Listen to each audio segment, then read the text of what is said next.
Salut à tous! Aujourd'hui, je vous emmène avec moi. On va aller ausculter un profilé Ymer pour une abonnée qui m'a mandaté il y a déjà quelques temps. Voilà, découverte sur place de cet Ymer Tramp. Donc Tramp, c'est un profilé 655 pour 6,55 m, M comme Mercedes. Donc vous l'aurez deviné, c'est ce qui fait l'intérêt principal de la chose. C'est qu'au lieu d'avoir un Ducato traditionnel, on est sur un bon Mercedes Sprinter 316 CDI, ce qui veut dire 160 chevaux, 5 cylindres, et en réalité 157. Donc c'est un bon gros moteur pour un véhicule compact. Alors là je suis en configuration auscultation, c'est pour ça que tout est ouvert, vous avez l'échelle, etc. Je vous montre tel quel. C'est un véhicule qu'on m'a proposé là, c'est une recherche abonnée, hein, comme je vous l'ai dit, en avant-première sur un parc pro avec qui on a déjà fait affaire sur un Bursner il y a quelques semaines, qui était sympa. Et donc là, c'est pas encore en annonce, il vient de rentrer et je l'ai eu avant les autres. Donc il est pas du tout préparé, pas vidé même encore, puisqu'il y a encore les affaires du propriétaire dedans. Mais comme l'affaire était bonne et rare, parce que je précise maintenant d'ores et déjà, il a 65 000 km. Un Mercedes 5 cylindres avec 65 000 km. Donc tout ça sur de Ymer. Le Tramp M, c'est la série avec bien construite. C'est pas comme les Swing. On est sur du toit à recouvrement, ce qui limite les risques d'infiltration. Puis toujours la fameuse technique de construction PUAL de chez Ymer, qui fait que les panneaux sont plus résistants que chez d'autres. Donc c'est un véhicule qui a très peu roulé, qui a été beaucoup stocké et qui va être entièrement révisé là, pour la mise à la vente. Il y a des petites choses à revoir, mais on est sur une base qui est très très saine.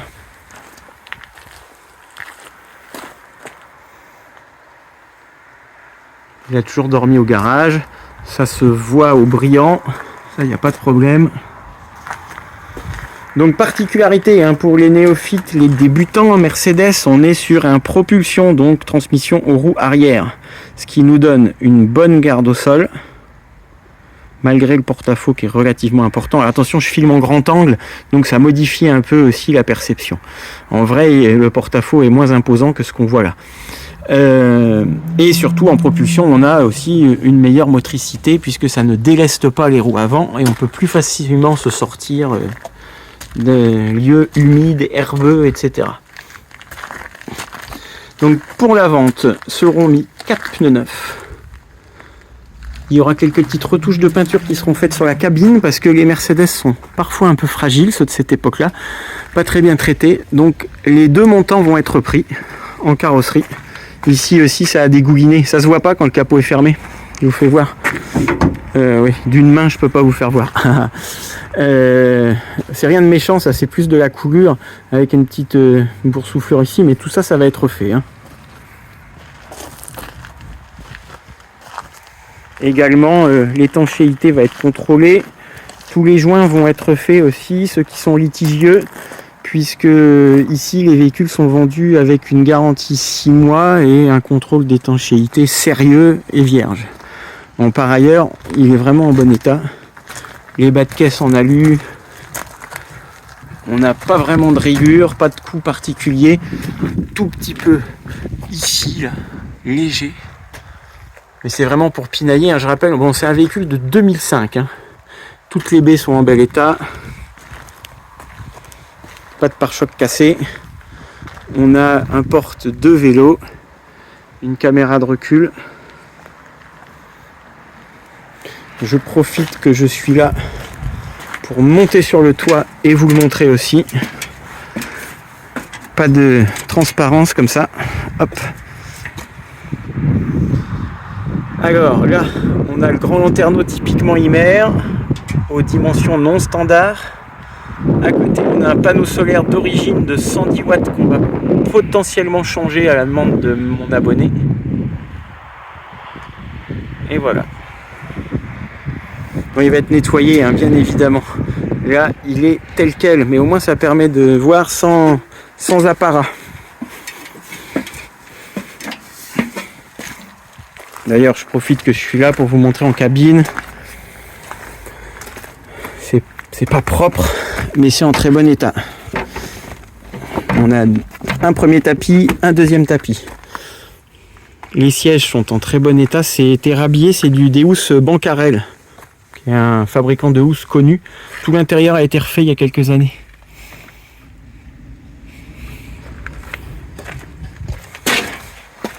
Donc voilà pour l'extérieur. Et maintenant, je vais vous proposer la visite intérieure. Ah bah si, on a quand même oublié sur le côté droit de noter le store.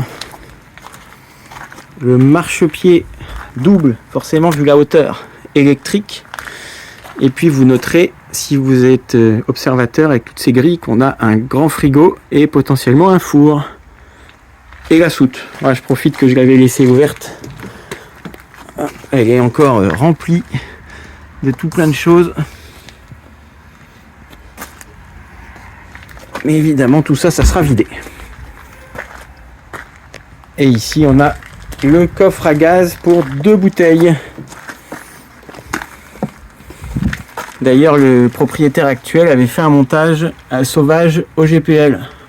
Ça va être supprimé. On va certainement y monter, si on le prend, un montage gaz homologué.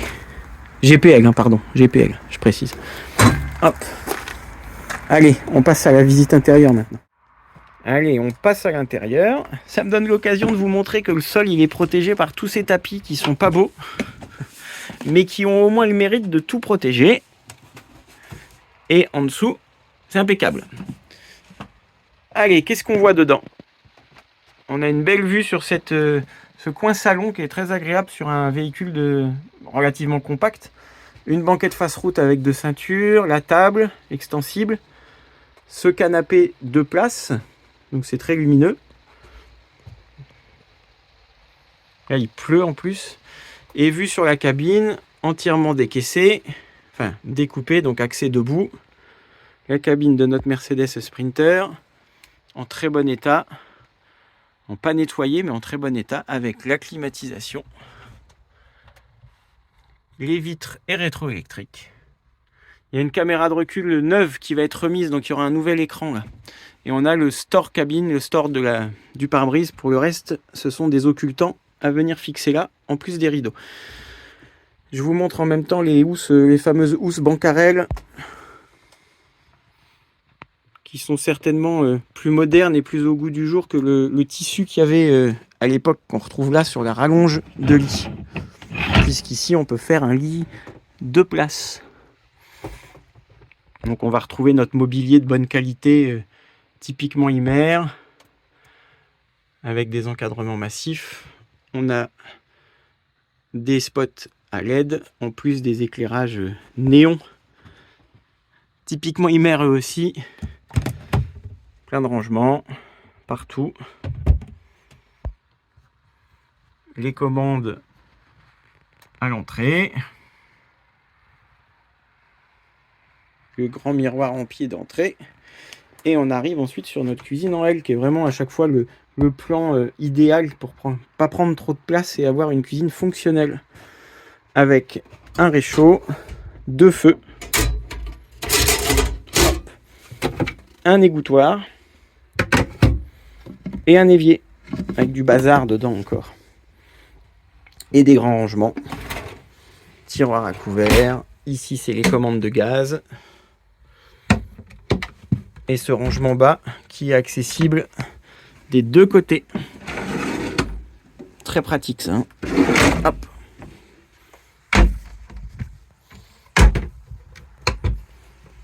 Et pareil, la même chose là, ça sort. On a une hotte. Prise 220, prise 12 volts. Des rangements. La commande du boiler, du Truma chauffage eau chaude. Derrière nous, on se retourne, on a le frigo, congélateur et le four à gaz. Ensuite, la partie nuit, le lit. Donc, retour sur la partie chambre, qui se sépare éventuellement par cette petite cloison en accordéon. Le lit est encore fait, il est prêt à se coucher dedans, mais il va être vidé. Donc ici, on va retrouver une penderie.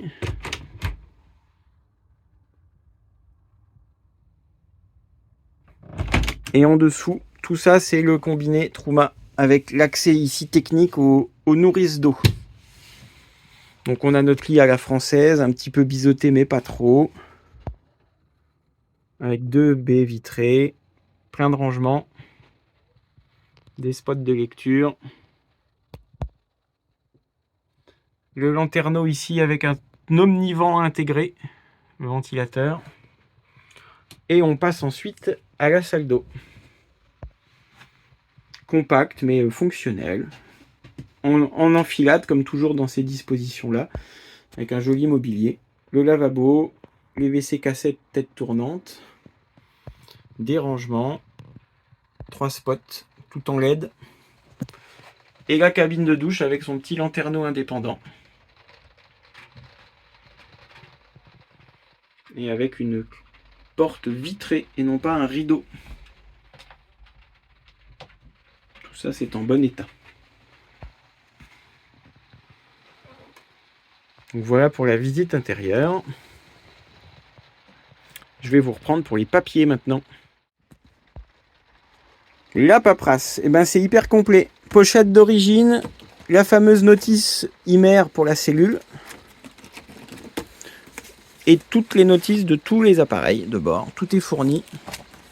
Il manque rien. Et les factures aussi. Sans rentrer dans le détail, on a toutes les factures depuis l'origine.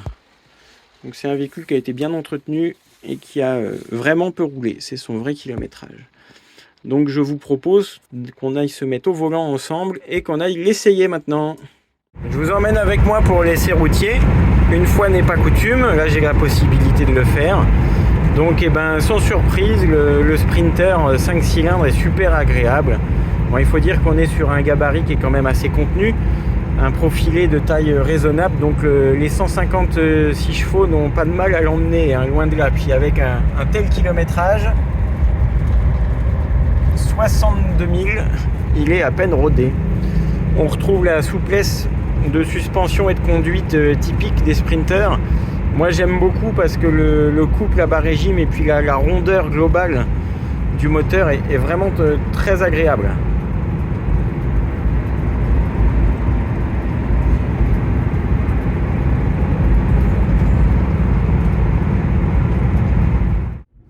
Moi je vous reprends en roulant.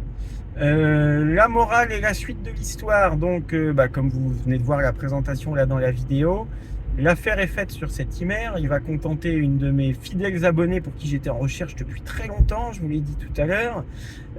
Donc c'est vraiment un beau véhicule, sain, très peu de kilomètres, porteur Mercedes 5 cylindres et puis un bel aménagement IMER de la bonne époque. Donc il était affiché à 28 890 €. Ça peut paraître cher, mais là aujourd'hui, avec si peu de kilomètres, avec l'équipement qu'on a et la révision qui va être faite dessus, c'est largement dans le prix du marché quand on voit que on est au tarif chez d'autres pros et même chez des particuliers, hein, de cellules plus basiques sur Ducato avec moins d'équipement. À 2-3 000 € près, au moins on a de la qualité et on est sûr de ce qu'on a. Ça reste un bel investissement. Il y a un montage kit GPL Borel qui va être fait avant livraison. Le solaire va être changé. On va passer sur un montage neuf en 200 watts. Ils vont y monter des bavettes pour protéger le plancher, des pneus neufs, révision, vidange, moteur, boîte, tous les filtres, changement de la caméra de recul aussi, ça je l'avais évoqué. Donc il y a une caméra neuve qui va être mise. Donc voilà, une belle vente. J'irai récupérer moi le camping-car d'ailleurs. Petit coucou à la future propriétaire qui habite à La Réunion et qui viendra le réceptionner pour road tripper en France et ailleurs. Voilà, donc une bonne opération, je suis content et j'espère que la visite vous a plu et je vous dis à bientôt. Bye bye.